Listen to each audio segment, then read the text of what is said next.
Welcome to Sober.Coffee, a weekly coffee chat sharing experience, strength, and hope for anyone on the sober road to recovery. You can download Sober.Coffee weekly on all podcast platforms and check us out on Instagram at Sober.Coffee Podcast and on Twitter at Sober.Coffee Pod. To learn more about us and to help support these sessions, visit online at Sober.Coffee. Here are your hosts, two guys on their own path of recovery, Mike and Glenn. Let's join them at the coffee shop. You know, I hear that intro often, but, you know, it's Sober.Coffee, not Sober.Coffee.com. We don't... Oh, there's so much confusion out there. I know, right? The old people use .com stuff. We're new. We're fresh. We use .coffee. So it's simply Sober.Coffee. Welcome. Someday we will figure this out. Yeah, I know, right? Maybe. Welcome back to the... Hey, by the way, just on the website, I mean, Resource Room. Dude, studly work on the website, Studly work on the website. Come on. We launch you right to the episodes, get right to the meat, but then go check out the Resource Room. As a matter of fact, we've got a guest with us today in the coffee shop, John. Love the table for three. Yeah, introduce him in a second here, but we're going to be he's going to be talking, but we'll put links to support the conversation and links where you can get more information. Check out the Resource Room. It's always growing and very dynamic. So the only disappointing thing I saw on the website, first of all, you go in that resource room. Yeah, right. I mean, you get lost in 2 days in there. There's so much meat. There's so much meat on the bone. Yeah. But I am disappointed. I was really hoping to see your mom's picture on there. I know. Well, she's some sort of tribute to our number one listener. I asked her to sign an NDA, and she wouldn't sign. Yeah, no, it's something about a lawyer. I don't know. I've got an appointment with a lawyer. I don't know. That's funny. So today is part one, if you will, of a series that we're going to run. Just having different guests in, because here's my take on sobriety. I have found an answer to my drink and life problem. And I found it in the traditional 12-step program of Alcoholics Anonymous. And it's worked for me. And I think that's great. But I also am wise enough, I can't believe I just used me and wise in the same sentence, but wise enough to know that it's not everybody's flavor, Glenn. And I thought what we could do is, over the course of the next couple of months, bring some people on that have programs that, let's call them either alternatives, augmentation to traditional 12-step.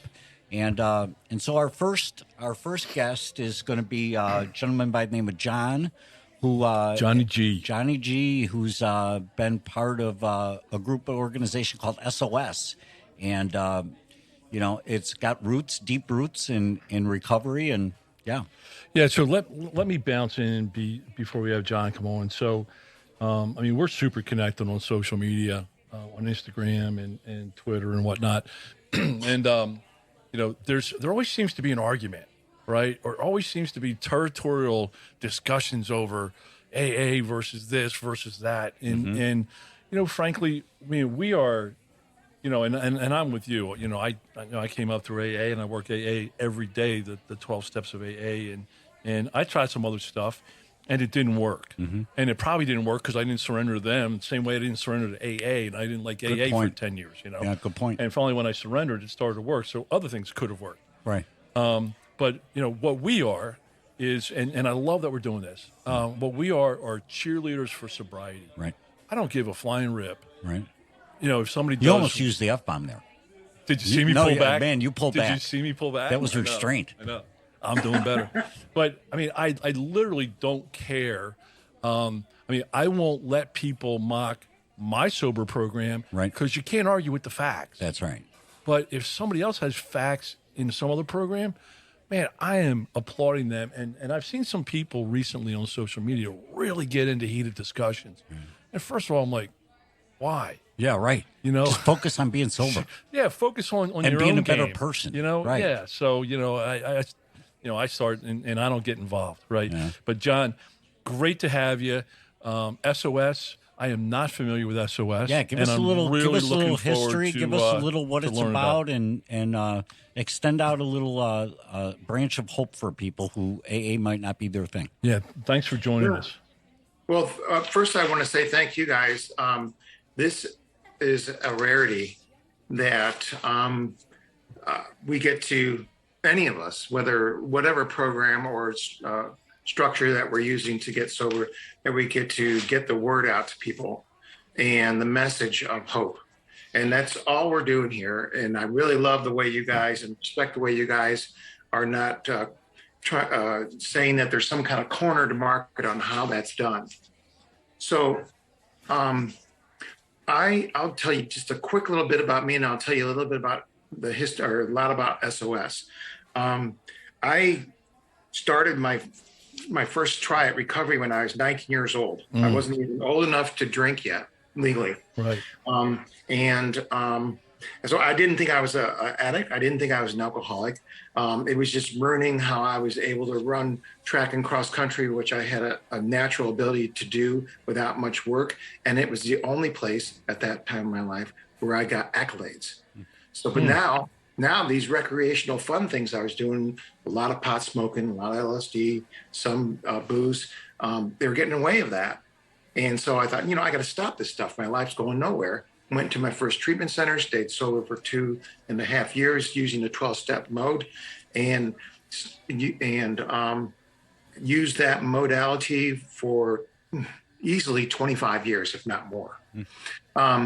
Unfortunately, I was not able to stay sober. I was about ready to say, why I thought that was. And there is some good arguments for that, but really that's kind of a different story.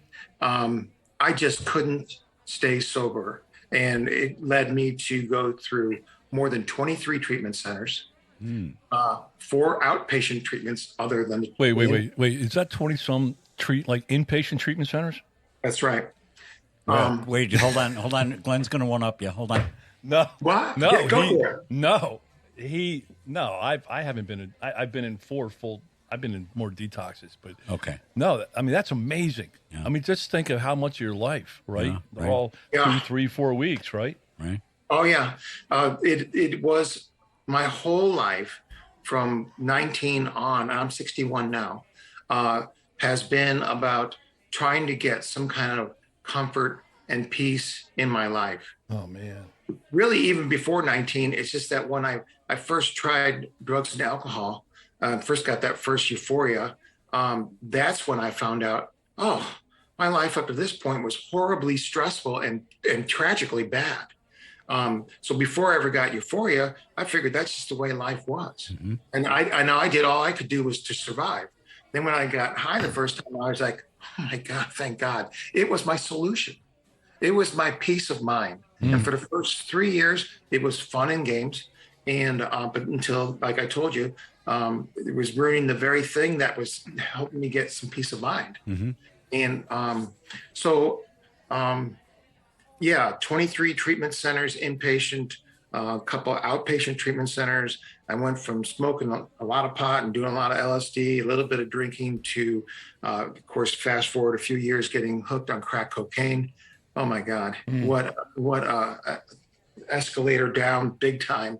It's like dropping down a crevasse. Mm-hmm. And it led me to do behaviors that I'm not proud of, and landed me in prison for 18 months. And all this time doing the best I can to go to meetings in between this using. I got a couple years twice. I got a year 3 times. Mostly in between that, I would get like 9, 10, 11 months. And of course, other than that, then there was just the trying to stay clean and not being successful, weeks and months. Man, I can really relate to that, John. Yeah. Yeah. Went to inpatient. I went to therapy to try and resolve these issues. I got the old, well, you can't stop drinking and drugging it until you resolve your issues. You can't resolve your issues till you stop drinking and drugging it. It was horrible. But and I used to say, what a failure, all these treatment centers. And then someone pointed out to me, thank goodness, is that the only thing I didn't fail at is to keep trying. Right. Absolutely. And persistence is probably one of the greatest attributes. And anyway, and I say one of the greatest attributes because I'm not going to claim that. I'm gonna say that that's an attribute that I have to work at. And so anyway, Well, with all that relapsing and going to meetings, I worked all the steps, I sponsored people, all the things that I needed to do. You know, it really worked at my sobriety. My wife thought, hey, maybe you need to try something different. Oh my gosh, I freaked out.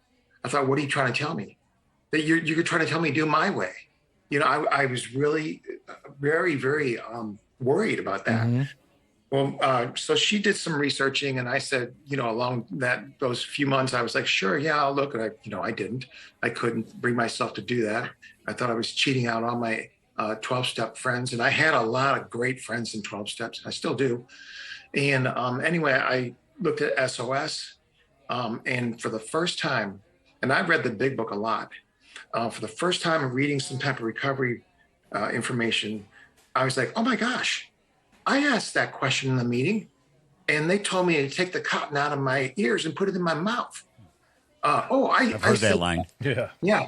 Oh, I've said that at a meeting, and they told me I shouldn't talk about that until I have more sobriety. I was not sober enough to say anything other than my name, that I was an alcoholic, and that I was grateful to be there. But here was this book I was reading where I was finally like, oh my God, I couldn't believe it. You connected. I connected. And so from that point on, it was a very, very difficult transition for me to go from 12-step recovery to SOS recovery. Mm-hmm. Because, you know, in my whole year, 19 up to about 50 years old, I grew up to learn how to be a man in the 12-step program, how to be a human being. So all that was embedded in my brain.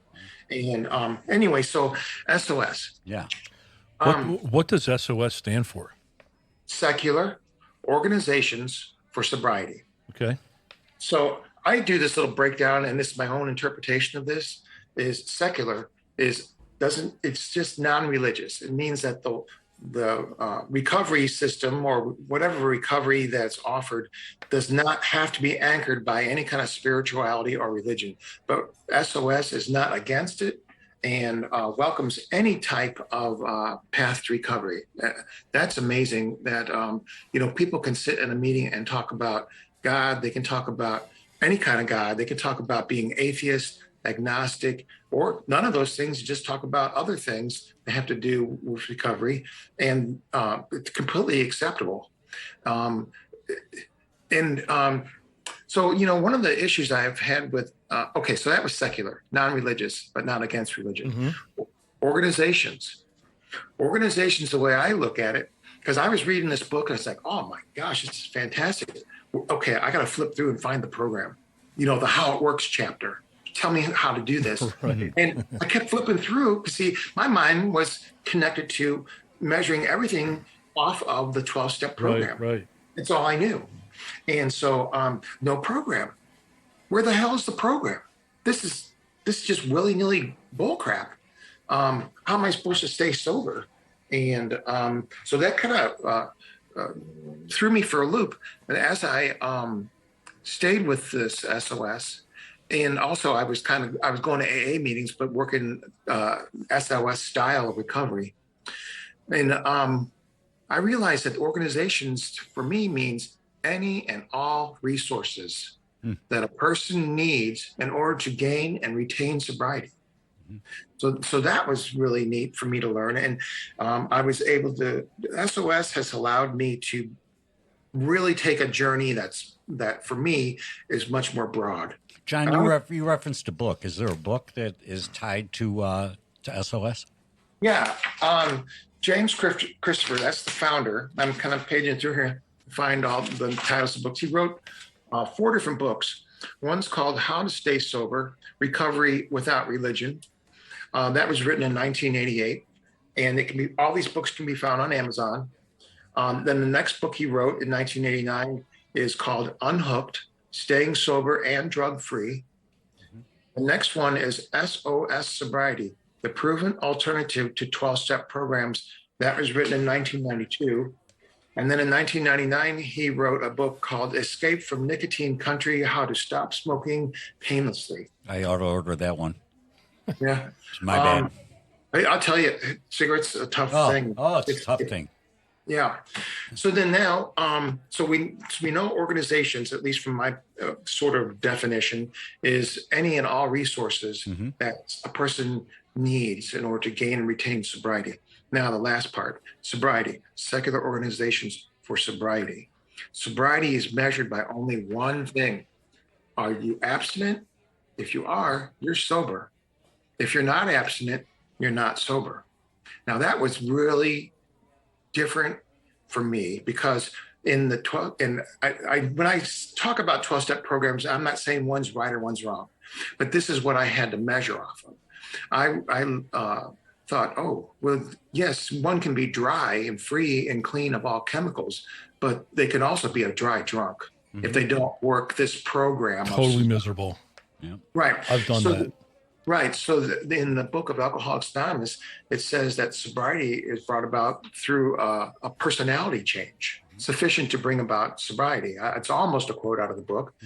And so the idea from the 12-step program is, in order to stay sober, one must repair their life and live. They repair it by living up to a certain set of standards or principles. And each step that's accomplished and worked daily results in gaining a principle. For instance, step one is honesty. You gain honesty by working step one daily. So that's just an example of that. Here's where SOS is different. And a lot of people may argue against this as being effective. SOS says, we're just here to get sober, meaning abstinent. Okay. But that's not where it stops. But what we're talking about is the one biggest method in SOS is a sobriety priority. And that's that today I'm not going to drink or drug no matter what life throws at me. Love it. No matter what unresolved issue I have, no matter anything else, I'm not going to drink or drug. Now, when I first got sober using the SOS program, the first couple of months, that worked really well for me. I'd kind of do that little mantra. I knew to utilize these tools proactively, don't wait till the stuff's hitting the fan. And that helped me through the day. But somehow, it was just one day, nothing was really bothering me. And I said this mantra and I thought, wait, how is this really helping me? How is this any different than just white knuckling it? Lots of times I said I was going to be sober no matter what. And it didn't stick. What's going on here? So I enhanced it a little bit for me. And I said, I'm not going to drink or drug no matter what I think, feel, or experience. And that worked for a few weeks. Then I thought I need to enhance it a little bit more. And so I would say out loud, I'm not going to drink no matter what I think. Okay, so what am I thinking? And I would say this out loud to myself. I'm thinking X, Y, Z. Okay, while I'm thinking that, I'm not going to take a drink or a drug. And okay, what am I feeling? I'm feeling X, Y, Z. And while I'm feeling this, I'm not going to take a drink or drug. What am I experiencing? I kind of put experiencing as sort of physical features, like I'm cold, I'm chilly, things like that, or it's hot in here, something like that. And while I'm experiencing this situation or these things, I'm not going to take a drink or drug. So that little tool takes about 30, 40 seconds or so. And it worked really well for me because it taught me in practice to start listening to what I'm thinking, pay attention to it, do with it what I need to do with it, but whatever I do with it, don't drink on it. Mindful sobriety. Yes. And then what am I feeling? I start getting in touch with my feelings. And for me, I strongly believe that when I hear my voice say something for myself, I'm feeling my vocal cords. I'm hearing my voice. And it actually is awareness. Yeah, awareness. Yes, scientifically proof that it actually changes the brain chemistry.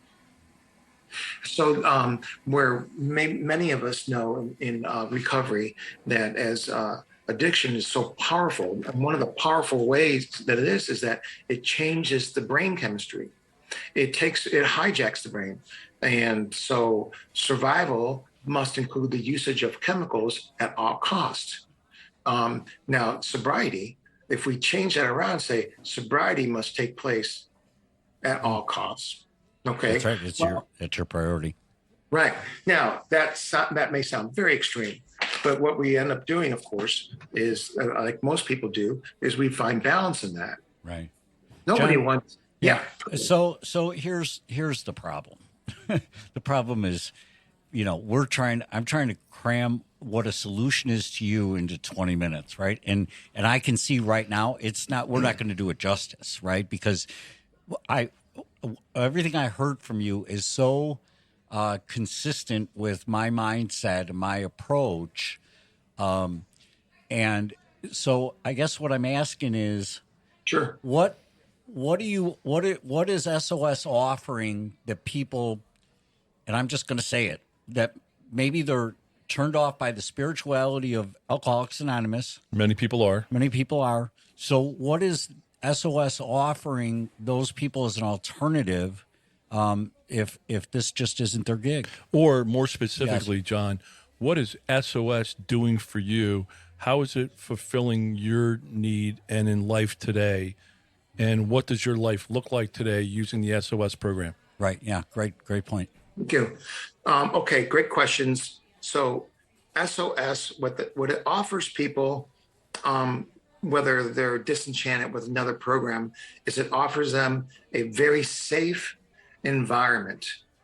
And not only is like spatially safe, but also the people who go there, they want freedom to roam around with these thoughts and ideas about sobriety instead of them fitting a round peg into a square hole. They're saying, hey, I'm a round peg and I want to get my sobriety to work with me the way I am. Okay. And so it offers them this freedom to do that. And in the meetings, people talk about the strategies and tools and approaches that they utilize. And they're some of them very different. Some of them, like you mentioned earlier on, is that it sounds very much what you're doing, but you're going to a 12-step program. Right.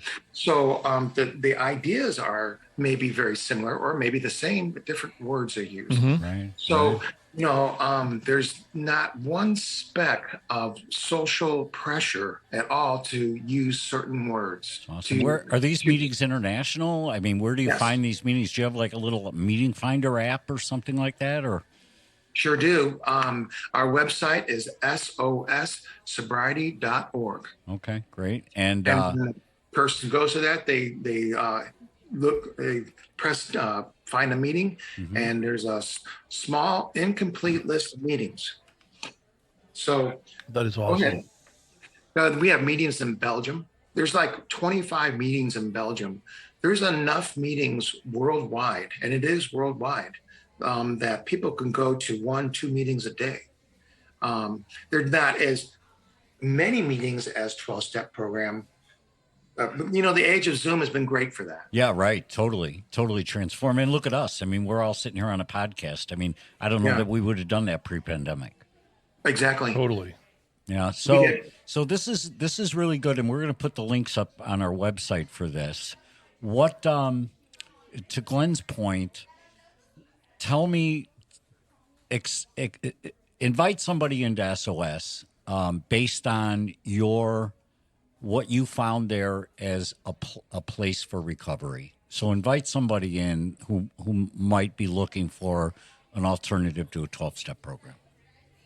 So thankfully, I've had this 12-step background and very well versed in it, that when someone comes to me and they say, and I get these emails and phone calls often, I've been in this program, this 12-step program, and I go because it's all it's offered, but I'm not comfortable.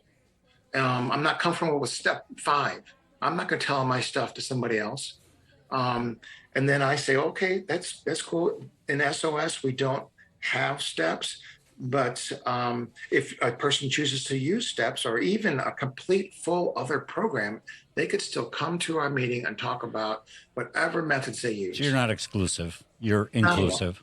Not at all. So this person then finds the ability to Feel welcomed and Yeah. and they could travel through that. There's there's a lot to social connectiveness. And if someone's in a meeting where it's all one language and all one way, they need to fit in, or else they're going to die or go to jail or something. They're going to do what it takes, and then And I don't want people to die. So yeah, exactly. All right, parting shot, John. Gotcha. Okay, so here's the thing: if somebody wants to take a journey to see what recovery is like, if it's different, or they're just kind of playing around with it, come to an SOS meeting. They're open, they're welcoming, and nobody's going to say you can't come. We also offer support for friends and family. Excellent. So, John, quick question, and we didn't tee this up ahead of time. Feel free to say no, right? Sure. But if folks out there are listening and they say, I'd like to connect with John, do you have like a Twitter handle, or, are you out there on social media? So there is a SOS Facebook page, and I don't have any connectivity on it. I really don't use Facebook that much. But a lot of people You're probably a better person for that. Absolutely. And I don't do Twitter, but I have my personal cell phone number on the webpage.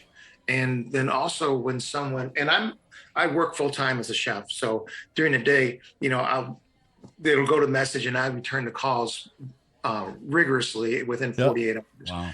And then the connect to us form on the webpage, the contact us form, is just like emailing you're emailing SOS whatever issue you want to talk about. Perfect. Like that's how you and I got involved. Yep. And then I answer those emails, and I always answer them easily within 24 hours, if not like right after they're sent. That's great. Yeah, you're pretty quick. I thought your first name was Info there for a while.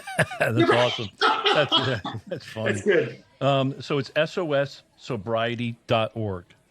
SOS Sobriety.org. That's right. And then use the contact form, reach out, and you respond to those. That's awesome. John, thank you so much for being here today. You rock, man. Thanks a lot. This was really good stuff. Thank you for sharing some hope with us. Thanks for having me, and I hope everything goes well with you guys. It's this is a rarity that you're doing this, and really respect your work. So thank you so much. Thanks a lot, man. All right, man. We'll talk Thanks, John. Thanks, John. Be great. Thanks for joining us for today's coffee chat. To contact the show, email us at podcast@Sober.Coffee. If you need immediate help, the AA hotline is 800-839-1686. The National Suicide Prevention Hotline is 800-273-8255. Remember, Mike and Glenn are sharing their own journey on the path to recovery. Any suggestions, medical or otherwise, are their own experiences and should not be viewed as professional advice. See you next week, and remember, there is a solution.